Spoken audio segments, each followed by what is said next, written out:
Welcome back to Mock the Mock, where we take a look at someone else's mock draft.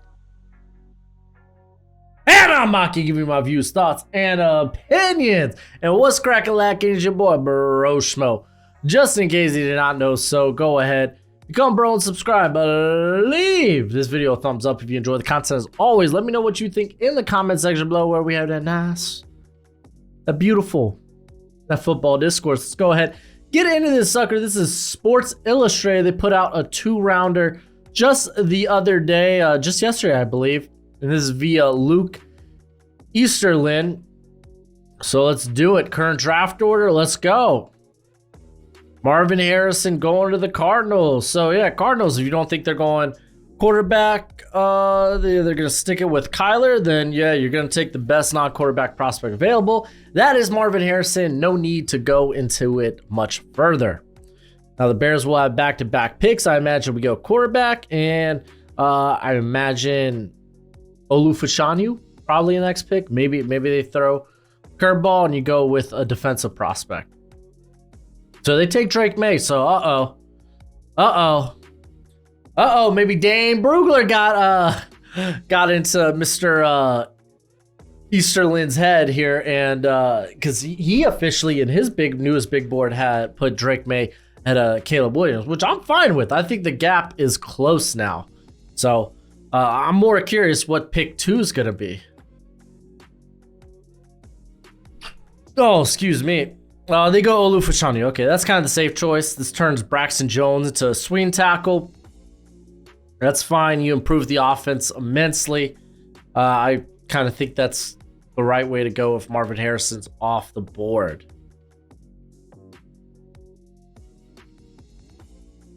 Oh, man. I thought I was going to sneeze again. Caleb Williams going to the Giants. Dayball, he rejoices. I mean, you're going to have Daniel Jones there for at least one more year. You could get out of his contract after 2 years, so just have them kind of fight it out. If you don't feel like Caleb Williams is ready, then you could just go, you could start the year with Daniel Jones. And if not, then it's like, cool. Put your quarterback out there. I like this pick. Good pick. Now that we have the top 4 prospects for a lot of people now off the board, this is where things get interesting. Okay, we got Brock Bowers going to the Patriots. Not against it. I think Joe Alt would be a good pick here. But if they're like, let's get a playmaker, let's get a weapon, like Brock Bowers can be that. They could, I don't know if Hunter Henry is a free agent for this year. I know they could, at the very least, he can be a cap casualty. Mike Gesicki's a 1-year deal. So Brock Bowers be a great pick. They get their Gronk. Not to say he's Gronk. I'm just making a comparison. Green Bay Packers take Joe Alt. That kind of helps. With the Patriots not taking a tackle, you're as a Packers fan, you're like, oh, okay, now I don't really have to think hard about this pick. Let's just go ahead, get our left tackle of the future. And yeah, man, this is a very young team in Green Bay with a lot of inexperience. They're kind of learning as they go. You had the first-year starter with Jordan Love. You had the I say first-time starter, and Jordan Love, full-time starter. You got, your freaking pass catchers all are either rookies or have 1 year of experience. So it's like, yeah, it should have been expected. There would have been a lot of growing pains. Even if you go to the offensive line, there's a lot of guys there. Like Zach Tom's a second-year player. Josh Myers, I think, is a third-year player. Right? Yeah. Because he came out of Creed Humphrey's draft. Real quick, I want to give a shout out to Underdog Fantasy. Thank you for being the sponsor of today's video. When you use promo code Broshmo at Underdog Fantasy, when you sign up, then they will match your first deposit up to $100 dues, which means if your first deposit is $50, it'll be $100 if you sign up using promo code Broshmo, or if it's $100, they'll give you a $200 to play with. It's the best place to play weekly fantasy. It is the best place to play player prop bets, higher or lower. For instance, this week, I got Luke Musgrave higher than 25 receiving yards. The Rams are, I think, the worst team against opposing tight ends. Feel like that's going to be a gimme. I got Chris Godwin, higher than 58. I feel like he's just kind of been balling the last couple of weeks. JSN, I think, is going to be balling in the slot, and that 29 number feels really low. And then I got lower on Jonathan Taylor, rushing yards, because it's still a split. But I got Jonathan Taylor in quite a few of my fantasy leagues, so kind of hope this one doesn't come true. If anything, go over on his fantasy points. And then Rashid Shaheed higher than 29 receiving yards. He can do that with 1 reception. This guy's a big play target, but always bet responsibly and please bet within your means. And then Keon Coleman going to the Colts. You get a big alpha. I like the idea of getting more playmakers for Anthony Richardson when he comes back next season.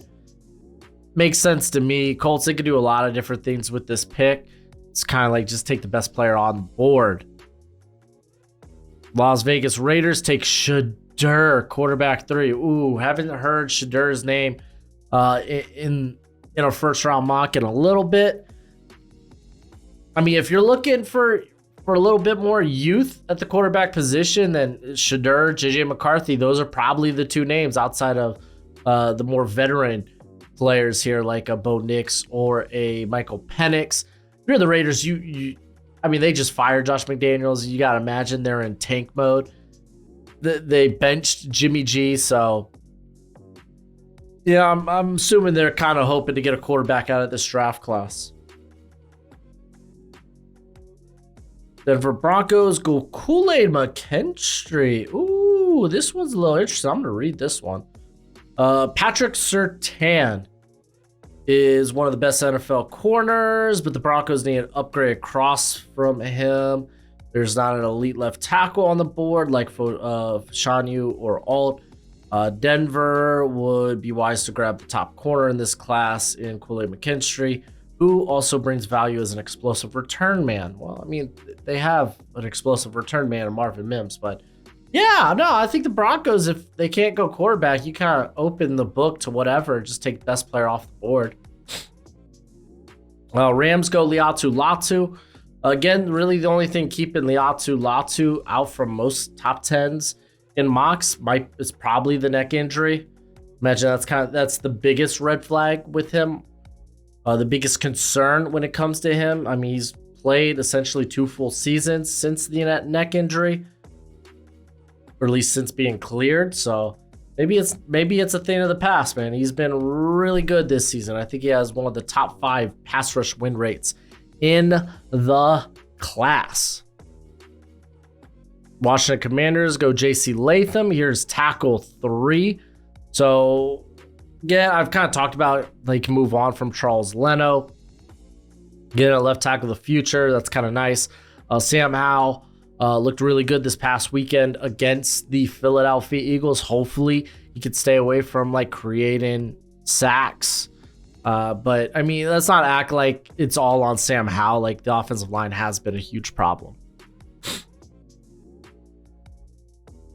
All right, Cardinals take Cooper DeJean. Ooh, this one's interesting. Let's read. After getting a dynamic playmaker for the offense, the Cardinals do the same for their defense. I wouldn't count out pass rusher here, especially if the board fell this way. But DeJean is a versatile defender who can line up anywhere and make big plays when the ball gets near him. I don't disagree with much of that. So, yeah, no, I'm kind of cool with Cooper DeJean, man. He's kind of the forgotten man in most mock drafts nowadays. Roma Dunze going to the Bucks. Get your Mike Evans replacement. That feels good. That feels right. I don't imagine Mike Evans returns after this season. They couldn't really get a contract extension done prior to the season.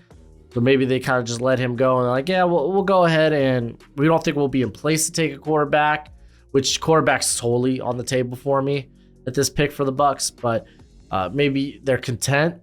Maybe they extend Baker. Oh, we'll see, but you got to do something if you don't want to pay Mike Evans. You want to get cheaper in the position. Fortunately, very good wide receiver draft.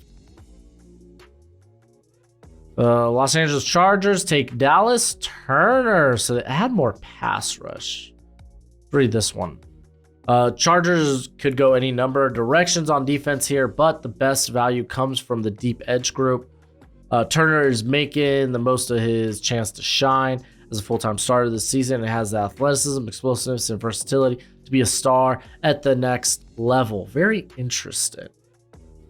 Because I think a lot of their woes come from the middle. If Johnny Newton's here, I'm kind of like running the card in, you know? I'm like, yeah, no, let's get us some Johnny Newton. Dude's kind of a stud. Want to get shored up a little bit in the middle of that defense. But I get that the higher positional value will be with Turner. Titans get Omarius Mims. If you were with me for the watch along last night, ugh. Golly, dude. The Titans line, granted, not healthy. They were getting banged up in that game in real time.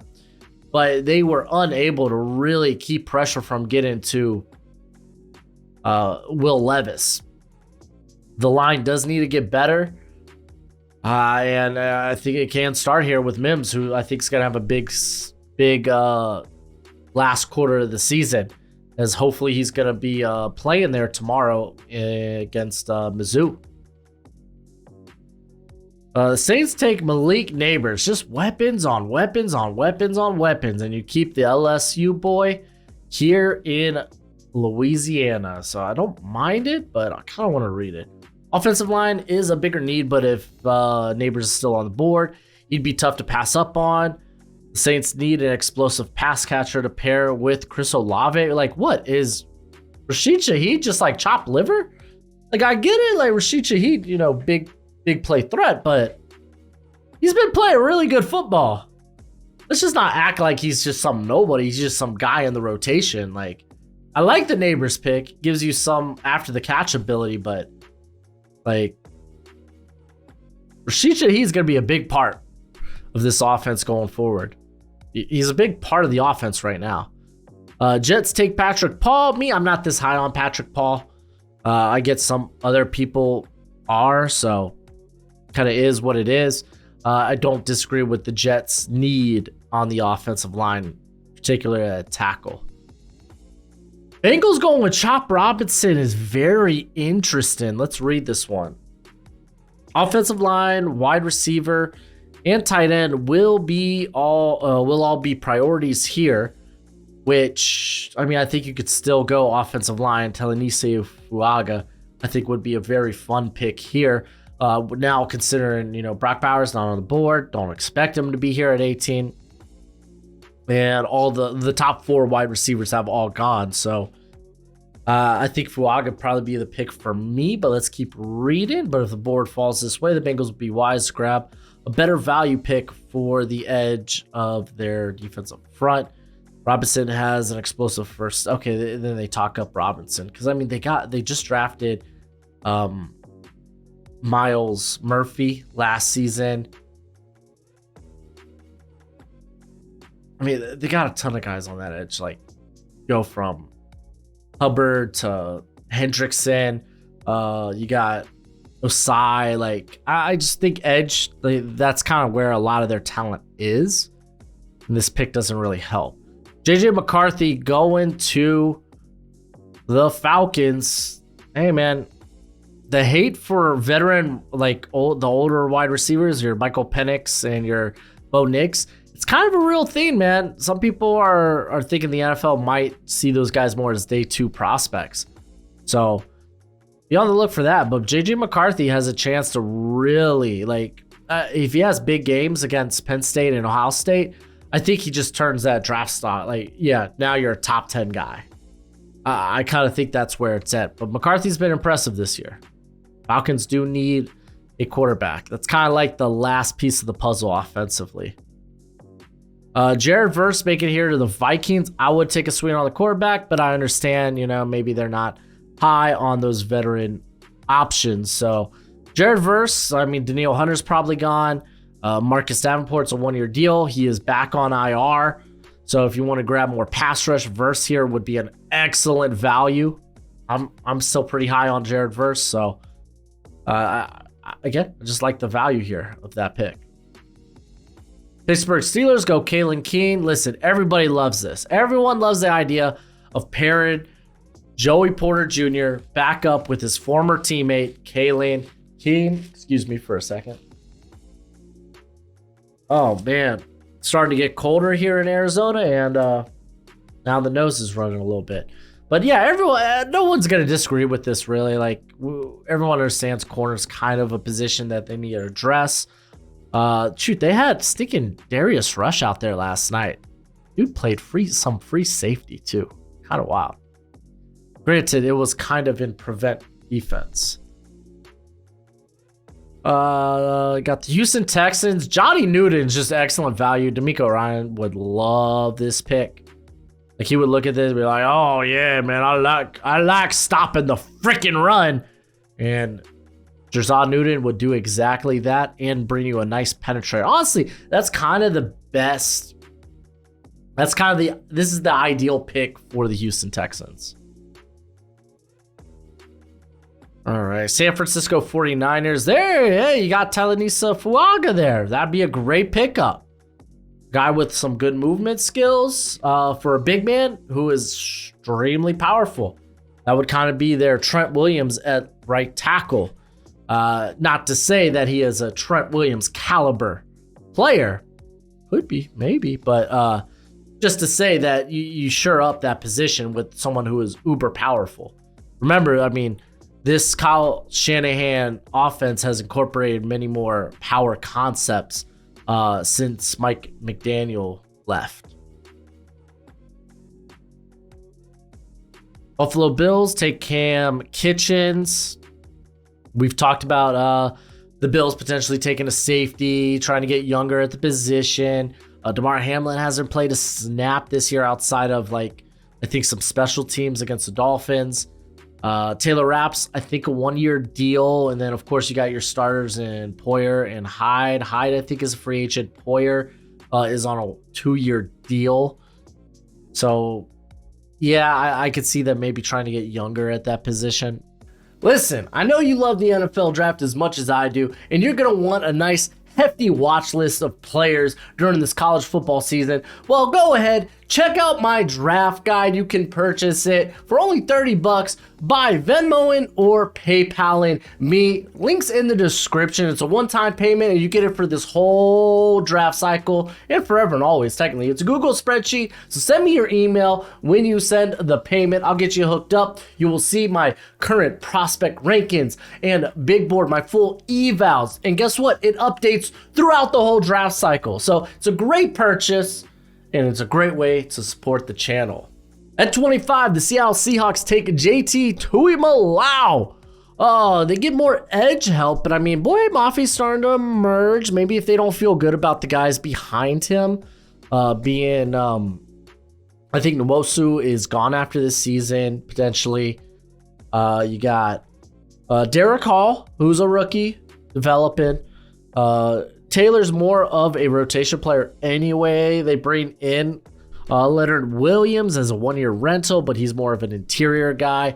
Like, sure, maybe it's just a really good value pick. I'm here planting the flag of get one of those, I think, ready to play quarterbacks in Bo Nix or Michael Penix.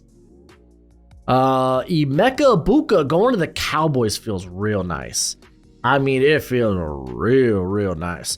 Because Brandon Cooks, I'm assuming he might be gone after the season. He's kind of a mercenary around the league nowadays, where it's like, hey, you want a really good wide receiver too? Then you might require my services. Michael Gallup, I think, could be a cap casualty.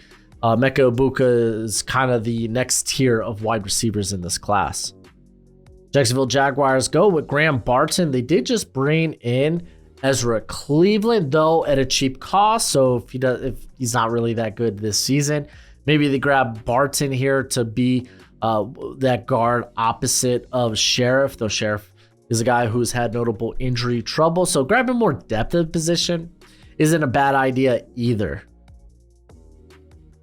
All right, what do we got here? Pick 28, Nate Wiggins going to the Baltimore Ravens. They could use a solid cornerback too. Cornerback, such a volatile position. Just to get more, get more talent at the position is always a good way to go. I don't think it's ever the wrong answer. Detroit Lions, they grab Chris Braswell, so they don't feel great about the next tier of corners in this draft. They grab Broswell, who I think could be a hot riser, man. He has been producing and producing nicely. He's got the ideal frame. He's got the ideal length. And he's just a wonderful athlete who's starting to put it all together. Have him across Aiden Hutchinson. Oh, that's scary. Miami Dolphins go Leonard Taylor. I don't mind it. I wouldn't mind jumping on the offensive tackle, offensive lineman wagon for the Dolphins. Probably, ideally, Taylor's just a really good value who's a very high upside player. So I get it. I don't mind it. Pick 31, Tyler Guyton. Oh, Gojo, you want to get a little shine? Buddy? Oh, you wanted to be here for Kansas City's pick. I get it, Gojo.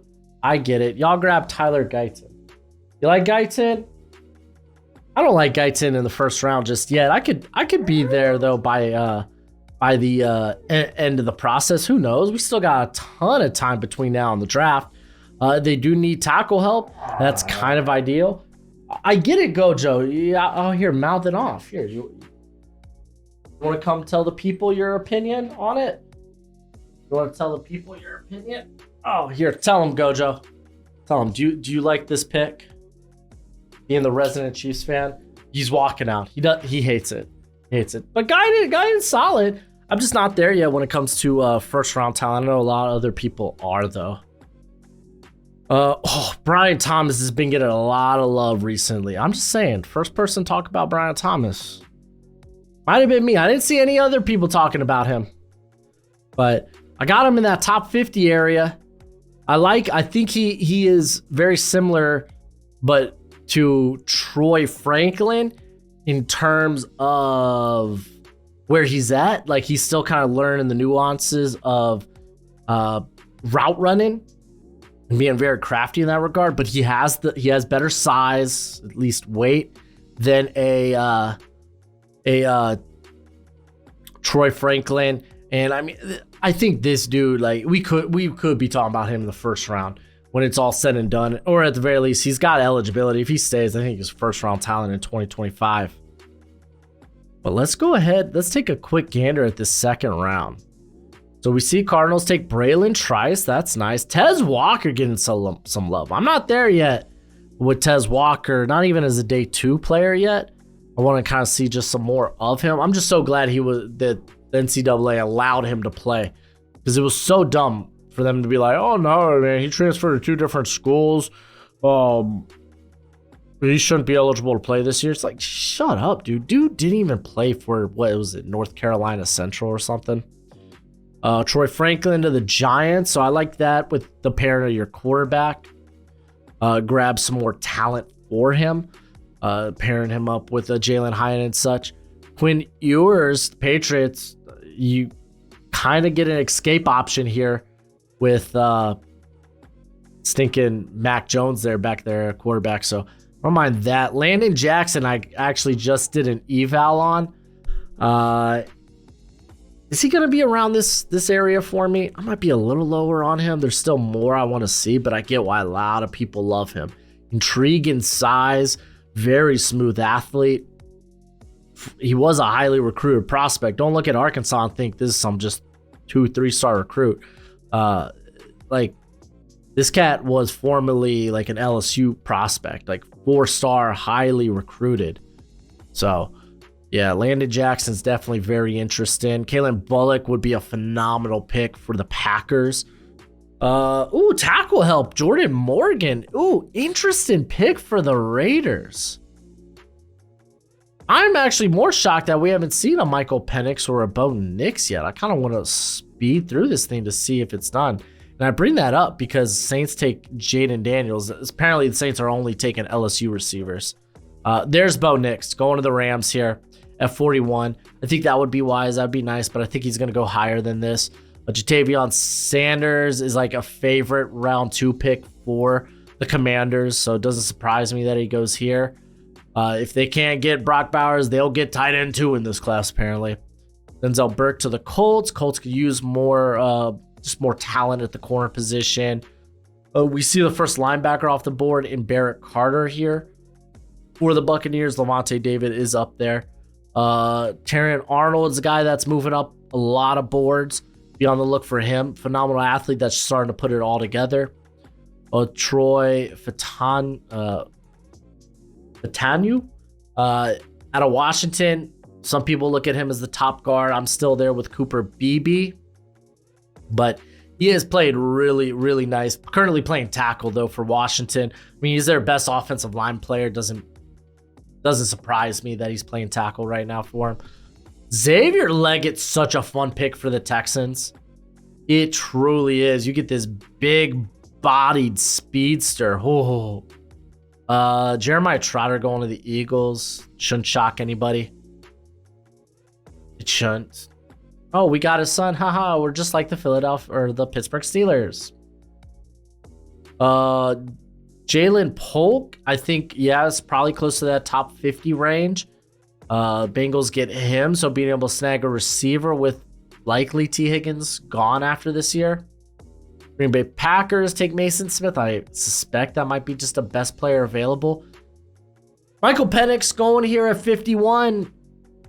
I know I've seen rumors out there, not heard because I don't have an ear to the NFL like that, but I've seen rumors that the NFL is not high like the general draft community is on Michael Penix.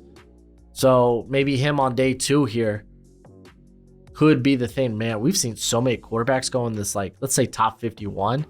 Because what we've had Maye, we've had Caleb, we've had Shadur, we had JJ, we had Quinn Ewers, Jaden Daniels, Bo Nix, and now Penix. That's eight quarterbacks taken in the first 51 picks. Ooh.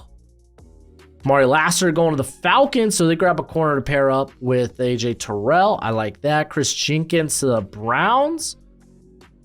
Defensive line help for their first pick. I mean, maybe it's just like he's really good value on the board. Why is no one talking about Riley Mills, by the way, out of Notre Dame? Kind of shocks me. Xavier Worthy, the Bills get a speedster to potentially replace Gabe Davis.